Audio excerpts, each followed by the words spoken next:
दोस्तों अभी हम उत्तर प्रदेश लोक सेवा आयोग प्रयागराज भवन के पास है, जहां पर अभी यूपी पीसीएस 2022 का इंटरव्यू चल रहा है। और अभी सर इंटरव्यू दे के आ रहे हैं, इनसे जानेंगे अंदर का माहौल कैसा रहा, क्वेश्चन क्या पूछे गए, साथ साथ इन्होंने अपनी तैयारी कैसे की। तो आज के इस वीडियो में आप लोग एंड तक बने रहेगा। हेलो सर, इंटरव्यू कैसा रहा? अच्छा हुआ interview. S N Tripathi, Aryan Tripathi, S N Tripathi sir का मेरा बूथ था। सर आपका नाम और आपका एजुकेशनल बैकग्राउंड सर? मेरा नाम सृजन यादव है और मैंने कंप्यूटर साइंस एंड इंजीनियरिंग से बीटेक किया है कर्नाटका से। सर अभी आप इंटरव्यू दे के आ रहे हैं, तो क्वेश्चन वगैरह क्या क्या पूछेंगे उसके बारे में सर? सर इनिशियली चेयरमैन ने तो हमसे क्वेश्चन पूछे जनरली मेरे बैकग्राउंड से related, computer science and engineering से रिलेटेड। उसके बाद उन्होंने एग्रीकल्चर से रिलेटेड काफ़ी क्वेश्चन पूछे, एग्रीकल्चर सॉइल से रिलेटेड काफ़ी क्वेश्चन पूछे हैं। फिर मोस्टली जोग्राफिकल क्वेश्चन थे, इंडिया के बाउंड्रीज एंड वर्ल्ड मैप से क्वेश्चन पूछे थे, रिवर्स एंड ऑल। आपका ऑप्शनल सब्जेक्ट सर? मेरा ऑप्शनल जोग्राफी है। जियोग्राफी, तो जियोग्राफी से मतलब क्वेश्चन बताइए क्या क्या पूछा गया? पहले तो पूछा गया एग्रोक्लाइमेटिक रीजन्स ऑफ इंडिया, फिर उसके बाद उसमें कौन क्या क्या खेती होती है उसके बारे में क्वेश्चन पूछे गए। फिर पूछा गया कि सबसे लंबी सीमा कौन सी होती है भारत से, जो चीन से जुड़ी हुई है। उसके बाद मैरीटाइम बाउंड्रीज के बारे में पूछा गया। फिर एक बेसो रिवर है, उसके बारे में पूछा गया हमसे। हाँ, यही सब पूछे गए थे। तो current based question? Current base ज़्यादा क्वेश्चन एज इट इज़ कुछ थे नहीं, बस ये जो अभी रिसेंटली एनकाउंटर हुआ है उत्तर प्रदेश में, उसके बारे में क्वेश्चन पूछा गया था। अच्छा, अभी कल ही हुआ है? हाँ, वो उसी के बारे में क्वेश्चन पूछा गया था। इसके अलावा सर यूपी से मतलब और कोई क्वेश्चन? यूपी से जैसे जनरली क्वेश्चन नहीं थे, टेक्नोलॉजी रिलेटेड क्वेश्चन थे, मोस्टली आर्टिफिशियल इंटेलिजेंस पे क्वेश्चन था। बोला था कि सर्विस डिलीवरी में कैसे यूज़ कर सकते हैं। उसके बाद इसरो पे क्वेश्चन थे कि इंटरनेट पेनिट्रेशन कैसे बढ़ा सकते हैं और इम्यूनाइजेशन कैसे बढ़ा सकते हैं, मेंस्ट्रुअल हेल्थ केयर को कैसे इम्प्रूव कर सकते हैं। ये सारे क्वेश्चन थे ज़्यादातर। पीसीएस के लिए सर कौन सा अटेम्प्ट है? मेरा ये दूसरा अटेम्प्ट है, इंटरव्यू मेरा पहला है ना।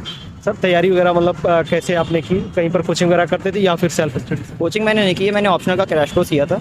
बाकी मेरा सेल्फ स्टडी से मैंने प्रिपरेशन की है पूरी घर से ही। सर अभी फिल्म्स का एग्जाम आने वाला है, तो फिल्म्स के लिए मतलब इन 2-2.5 महीनों में क्या स्ट्रेटजी फॉलो करना चाहिए, ताकि मतलब जो पहले से थोड़ा बहुत तैयारी कर रहा है तो क्या मतलब चीज़ें इस 2-2.5 महीनों में कर सकते हैं ताकि फिल्म्स का एग्जाम अच्छे से क्लियर कर? 2-2.5 महीनों में तो अगर आपके कुछ नोट्स बने हुए हैं तो उनसे पढ़िए, या फिर अगर आपके पास बेसिकली आपको एक आपकी बेसिक बुक्स को तो 3-4 बार पढ़ा होना चाहिए। बाकी जो आपने पहले पढ़ा उसी को रिवाइज करते रहिए, उसी में से क्वेश्चन आएगा। बाकी टेस्ट सीरीज़ पे ज़्यादा फोकस करें, 1-1.5 महीने में जितने हो सके उतने टेस्ट लगाएं, तो उससे ज़्यादा आपकी सेल्फ इंप्रूवमेंट से बेसिस पे मदद होगी आपकी काफ़ी। लास्ट टाइम में करंट अफेयर के लिए मतलब क्या चीज़ें फॉलो कर सकते हैं? करंट अफेयर्स के बेसिस पे तो कोई भी मंथली मैगजीन चूज़ कर लीजिए। मैं तो विजन की फॉलो करता हूँ।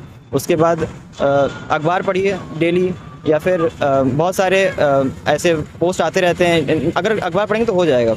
और बहुत सारी मैगजीन्स अवेलेबल होती हैं मार्केट में, कोई भी पकड़ लीजिए, वन लाइनर्स होती हैं उनको, क्योंकि यूपी पीसीएस में वन लाइनर्स का काफ़ी यूज़ होता है इसलिए। और सीसेट वगैरह के लिए? सीसेट मेरा इंजीनियरिंग बैकग्राउंड है, तो मुझे ज़्यादा प्रॉब्लम होती नहीं, मैं उसके लिए पढ़ता नहीं हूँ ज़्यादा, एग्जाम में निकल जाता है मेरा आराम से। और सर मेंस के एग्जाम के लिए मतलब क्या चीज़ें आपने फॉलो की थी, बुक्स वगैरह सब? बुक्स तो आपकी जो प्रीलिम्स में यूज़ होती हैं वही मेंस में यूज़ होती हैं। बस ये होता है कि आप अपने उन सब चीज़ों के सबके शॉर्ट नोट्स बना रखें, सिलेबस के बेसिस पे हर टॉपिक पे शॉर्ट नोट्स बना लीजिए। बाकी घटना चक्र आती हैं, लेकिन मैंने घटना चक्र यूज़ नहीं की, मेरे पास शॉर्ट नोट्स थे।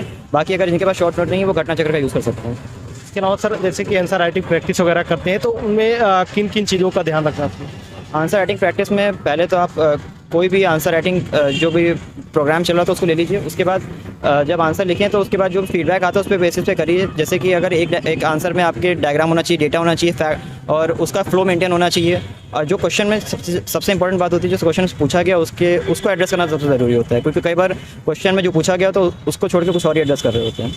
हाँ सर, मतलब अभी आप इंटरव्यू दे के आ रहे हैं, तो इस इंटरव्यू के लिए कहीं आपने तैयारी वगैरह की थी, जैसे मॉक टेस्ट हो गया या फिर तैयारी कहीं इंटरव्यू? मैंने 2 मॉक इंटरव्यू दिए थे लखनऊ में, बस उसके अलावा मैंने और ज़्यादा कोई प्रिपरेशन नहीं की, बस यही है। तो आपको वहाँ पे और यहाँ आप इंटरव्यू दे के आ रहे हैं, तो दोनों में आपको क्या मतलब डिफरेंस लगा, क्या सिमिलरिटी लगी?